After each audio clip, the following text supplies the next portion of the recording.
Everyone here to the Smash Sport Show right here on Smash FM here on a lockdown Tuesday here in Melbourne. Of course, let's continue with the world game of football.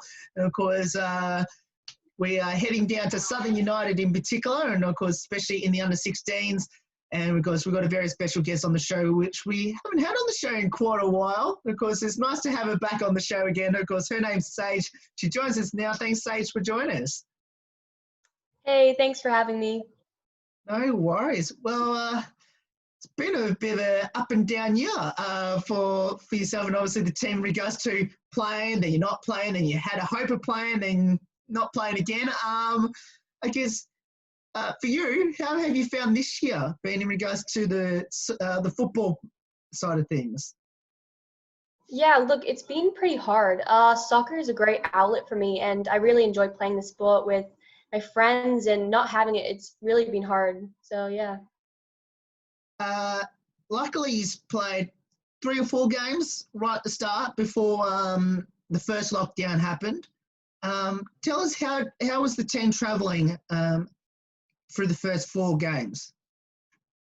Yeah, we were traveling pretty good. We had old players leave. We had new players come in, and I guess with the first full games, we were kind of trying to gel together and get that chemistry as teams should have. And then, unfortunately, when we started really getting in the mojo of things, we had to leave. So, yeah. Now, you did have a chance to do some sort of training, I'm assuming, once the first lockdown was over. I guess, did you have, at least some hope that you were going to resume the season before this second lockdown? Yeah, we did. We were all very excited to be back and to see each other again. And then I guess everything went downhill. And yeah, it was a bit disappointing. But we were all looking forward to the season. And the new girls were really good. And we felt it was going well. But yeah. For you, what have you been doing in isolation and lockdown to sort of keep yourself motivated to hopefully be back on the field again soon? Yeah, I've been going on some runs, trying to get that in. I have an oval outside my house, so I've been going down with the ball and trying to get some touches, keeping my foot skills up. And I have been trying to do some core strength, but it's a bit difficult. Yeah. And I have to ask this question, which is, have you managed to keep in contact with your 16s teammates? Yeah, I have. I've been talking to some of the girls. It is hard because we spent every week together, every 3 days together. So it's different if we're not talking to them. So I definitely try and keep in touch with them. And I guess, especially the girls that you spoke to, how's their morale like? And I guess, are they, hoping that you can stay and get back together again, I guess, once we all get down lockdown after this 6 weeks, hopefully? Yeah, well, I'm sure we'd all love to see each other again and start playing like normal. And I think we're all just trying to stay positive and make sure we're there for each other during this time. Now, I'm going to talk to you about your amazing coach, which won a couple of premierships, as well as unlucky not to get one of the others as well, which I was at both of those grand finals.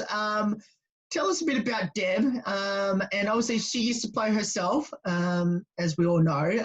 How special is it to have Deb as your coach? Deb is an amazing coach. I mean, she's been my coach for about 4+ years now, and she's really taught me and groomed me to be a captain and a leader. And she's not only taught me soccer skills and stuff, but she's also really taught me life skills that I'm very thankful to have. Yeah. Now, I'm assuming one of your highlights throughout your football journey is to win the premiership in the NPL, which happened a few years ago, which I remember fondly. I think it was the under I think would have been back then, in 16, 17, or very close to it. I think it was. Yeah.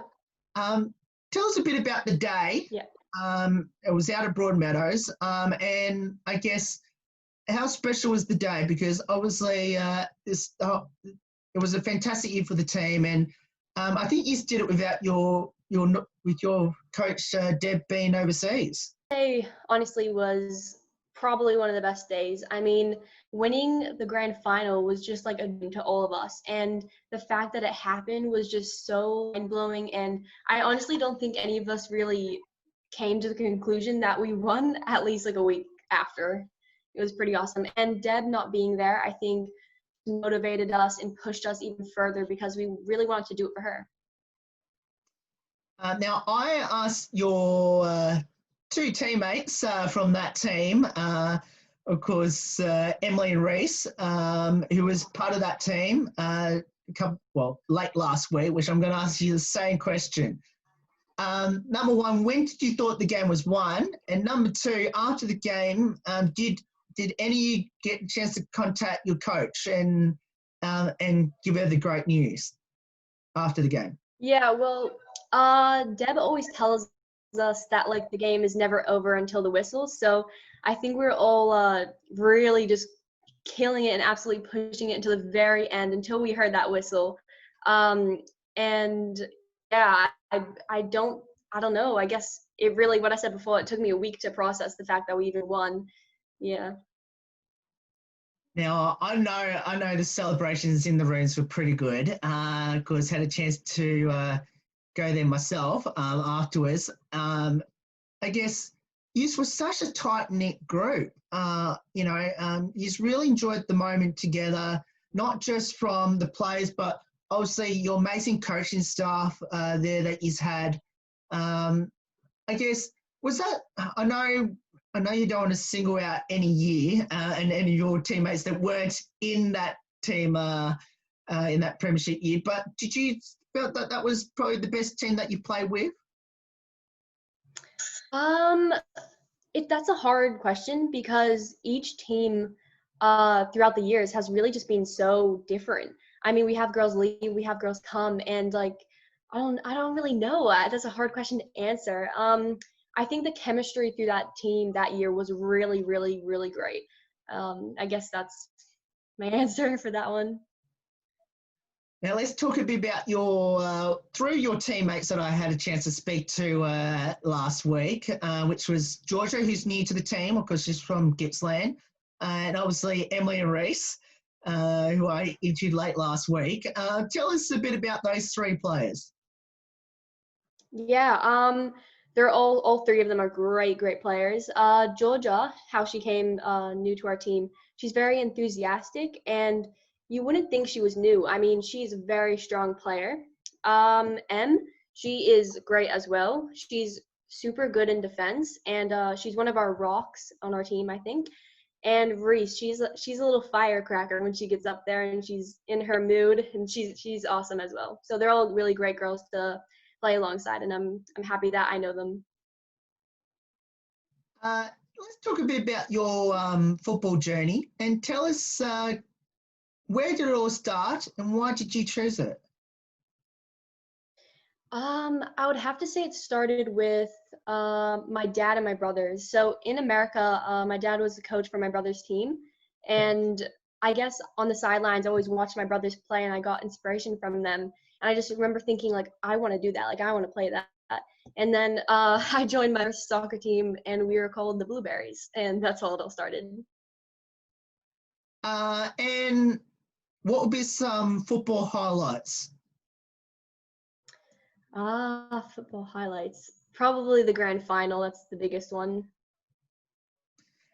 And of course, following up from that question, now I asked Reese and Emily the same question as well, which is, how long did you keep your medal around your neck for? Oh, God, I kept it around my neck for a long time. I probably wore it to bed that night, and I was very tempted to wear it to school as well. And where is that medal now? It's hanging on my mirror, so every day when I get up, I can have a look at it. Oh, nice work. Yeah. Now, what position do you play on the field? And if you had a preferred position where you love to convince Deb to put you, where would that be? Uh, See, I play. I'm a midfielder. I do love playing midfield. I always have wanted to try striker. I'm not sure if I'd be any good at it, but yeah, I think it would be a cool position to score some goals. And what does the world game mean to you now, and especially playing for Southern United? Uh, it means a lot to me. It's a big part of my life, and Southern, as I've been with the club for so long, it's really a home to me, and I've made family members there, and yeah, the club means a lot, and so does the game. Now, 2023 is the year of the Women's World Cup coming to Australia and New Zealand. Um, when you heard the announcement, what did that mean to you?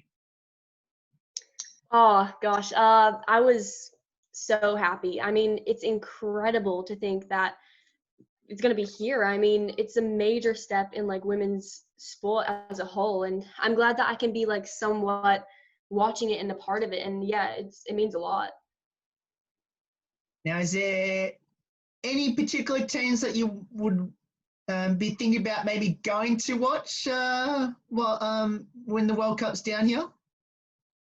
Yeah, definitely Australia because I want to support them, and also probably America as well from my roots. So Now, of course, the US is the defending World Cup champions at the moment. Well, actually, two-time defending world champions. yeah. Yes, how special will that be to go and see them down here in, of course, in our country, and especially hopefully in our city of Melbourne. Do you like any particular US player? I don't follow the US as much as I follow Australia, but it would be really cool to see their team. But I do have an Australian favorite, probably Hayley Raso, because she's super fiery and she's a gun. So yeah.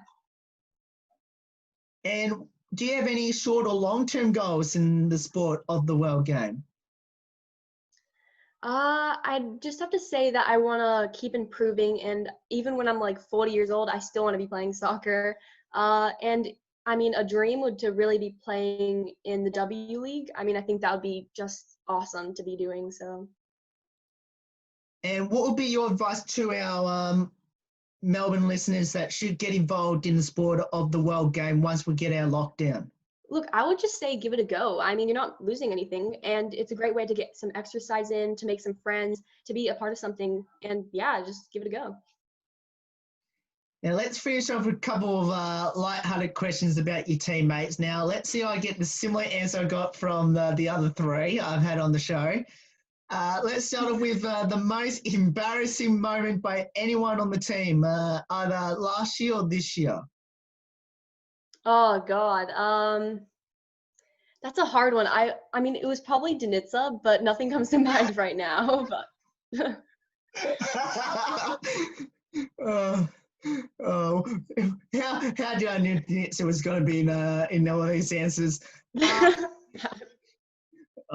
Uh, now, I think I know what the next answer is going to be on this next question, which is who's the comedian in the team?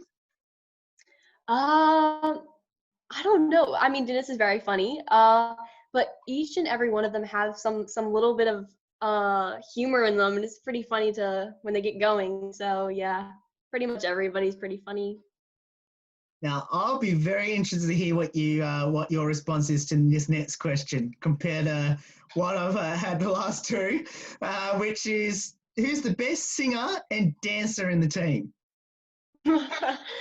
Oh, all right. So there's probably two people that come to mind. I don't know who's the best singer, but the dancing thing. Reese loves to dance in the change rooms before games. She's just always busting out some sort of move. It's very entertaining to watch. And Zell, she's actually kind of good at dancing, so Zell's pretty good as well. Yeah. Oh, Reese is going to love this. Some sabotage. 3 times. Now, do you have a pre-game superstition or ritual? I would say I have to listen to music before games because I get in my head a lot before games and I get a bit stressed out, and music really helps me calm my nerves and gets me pumped up. Now, I know there's this new craze called TikTok at the moment that's been going on at the moment. I've got to feel I know what this answer is based on your response 2 questions ago. Now, firstly, have you done any TikTok yourself? And second part of that question, who's done the most in the team? I'm not sure. We don't really do TikToks soccer, but if I'm guessing Reese does them. I don't do them, but yeah, again, probably Reese. Now, of course, we'll finish off with this last 2 questions, which is now, you mentioned about embarrassing moments on the team. Have you had an embarrassing moment yourself personally? I mean, I probably have, but the only thing that comes to mind is when you walk into the change room and you forget your boots. It's literally the worst feeling, and everybody's just looking at you, shaking their heads, and yeah, that's got to be it. And one last one. Now, of course, who has the best personality in the team? That's a hard one. I don't know. I love all of them. I can't pinpoint it to one person. They all have great individual personalities, and they're all very different in their own ways. And yeah, I guess, yeah, all of them.